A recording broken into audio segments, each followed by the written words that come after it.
Okay, good morning sa inyo mga brothers. Welcome po sa aking channel.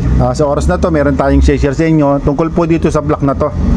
Ito po, mapapasin nyo po ay yung kanyang cylinder wall ay marami pong gasgas. Yan mga brothers.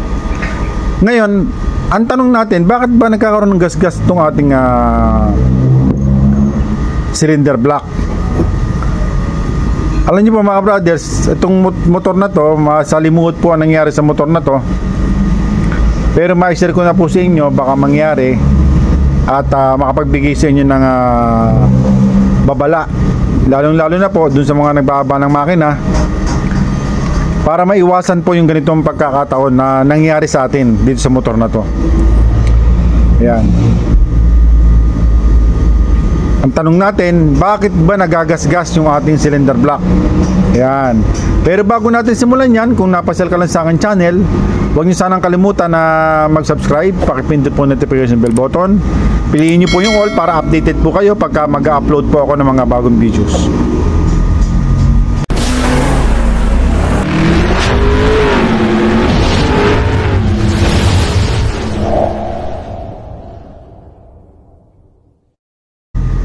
Bakit nga ba yung ating block ay nagagasgas?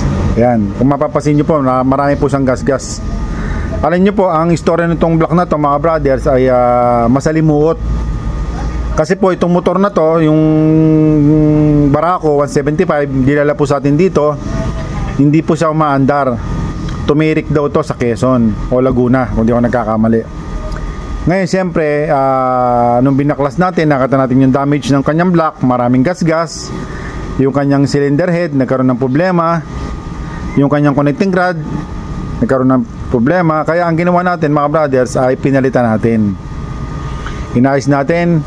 Ngayon yung block niya pinaribor natin, kasi po pagka may mga gasgas na po yung ating cylinder block, obligahan natin iparibor yan para po yung kanyang langis ay wag tumakas. Ayan. Pero ang nangyari nung ginawa natin, pinalitan ng connecting rod, pinaribor natin, yung cylinder head inayos natin, tinamaan din po yung kanyang cylinder head. Ngayon, ang naging problema, after 1 day o 2 days, bumalik sa atin yung may-ari at may lagitik nga po yung kanyang block. Ito nga. No, ngayon, binaklas natin, napasin natin, yung kanyang block ay maraming gasgas. Kaya naisip natin na baka nagamit niya ng sobra. Pero ang magtataka ka mga brothers, hindi naman po ginamit yung motor, pero nagasgas po yung kanyang block. Kaya ang ginawa natin, binaklas natin. Kaya kung mapapasin nyo, marami siyang gasgas. Ngayon, bakit nga ba yung block natin nagkakagasgas mga brothers? Ayan. Ayan, ang alam naman natin lahat mga brothers, pagka nagkaroon ng gasgas ito, natuyuan ng langis. Yan naman po ang ating nagiging problema sa makina. Pag natuyuan ng langis ay nasisira po yung ating makina, mga parts. Pero sa motor na to, sa story ng motor na to mga brothers, itong Barako 175, ay naman cylinder head niya okay na, pero itong block nagagasgas. Kaya nung ating binaklas yung ating oil filter, okay naman yung oil filter niya papuntang cylinder head. Pero ang nangyari po dito mga brothers, meron pong nakapasok na dumi sa ating sigunyal.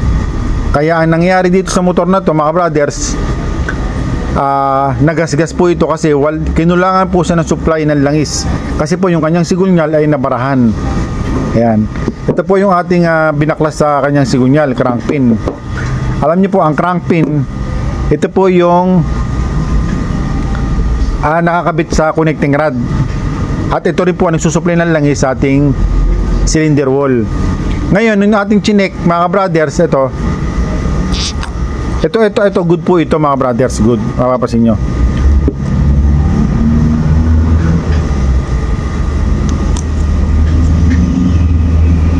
Ito good din to. Pero itong isa mga brothers, itong tinanggal ko, ayan, ito po bago po ito mga brothers, pero napasukan ng dumi. Kaya nangyari, tinamaan yung kanyang block. Ayan o, wala pong lumalabas na langis o. Nabarahan po yung loob niyan.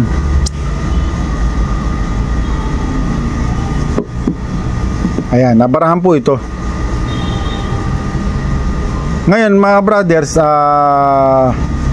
kaya ang nangyari, hindi po nasusuplayan ng langis itong block, kaya po nagagasgas. Lumalabas po mga brothers, kaya po nagagasgas ang ating cylinder block, kakulangan ng langis. At ang langis na pumapasok sa ating cylinder block, hindi po direkta galing sa transmission.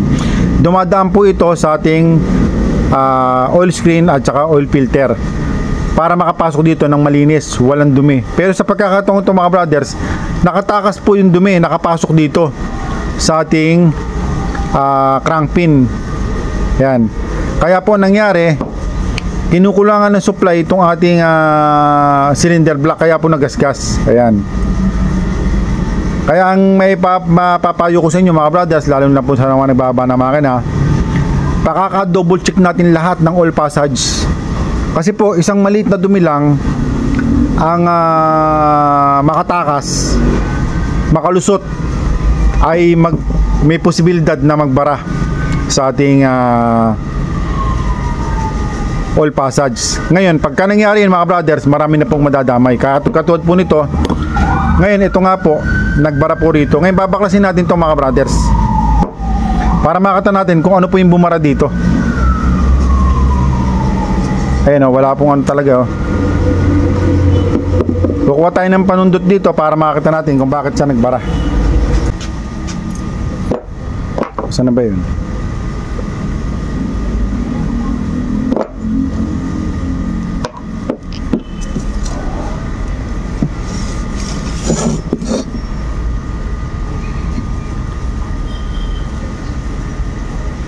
Ayan, tutuklasin natin kung bakit po siya nagbara. Kasi po ito po naging dahilan, kaya po yung ating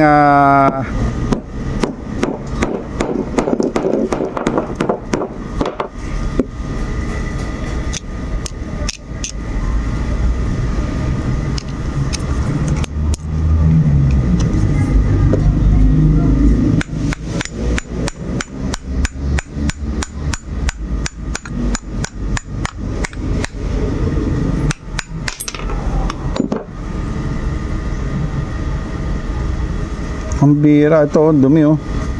Bago lang to mga brothers.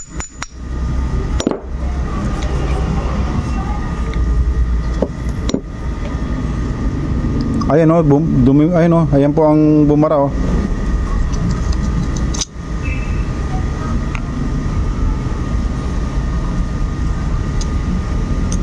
Oh.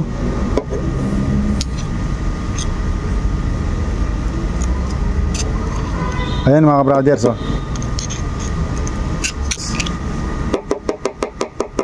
Natambak dito oh.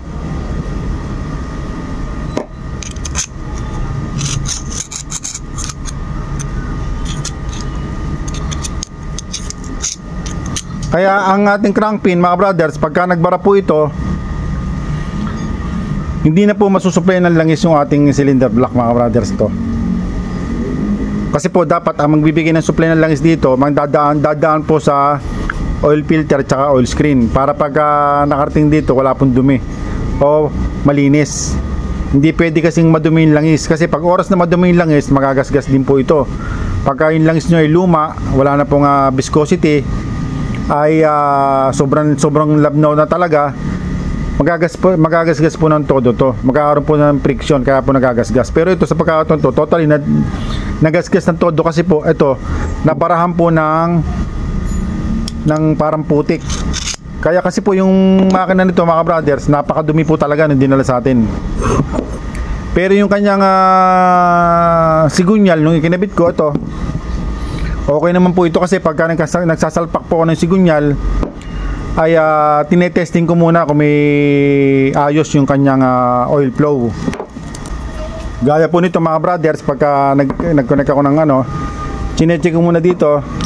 Ayan o, ayan, dapat ganyan o.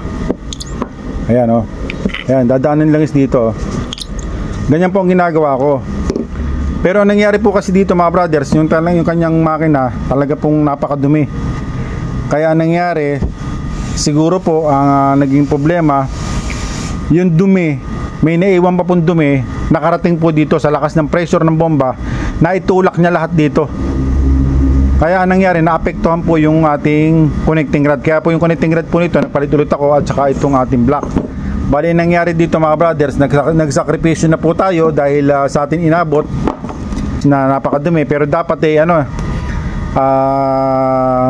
magbaba po tayo ng makina na sobrang dumi, dapat pakalinis natin. At saka wag po tayong manginginayang na gumastos na. Kasi nangyayari po kasi sa atin ngayon, sa kakatipid natin, lalo na po yung mga customer, pag may mga customer tayo na gusto tipid-tipid, tayo po na pag-aabutan ng sira. Kaya dapat hanggat maaari, maabisuhan na yung may-ari na ganito, ganon.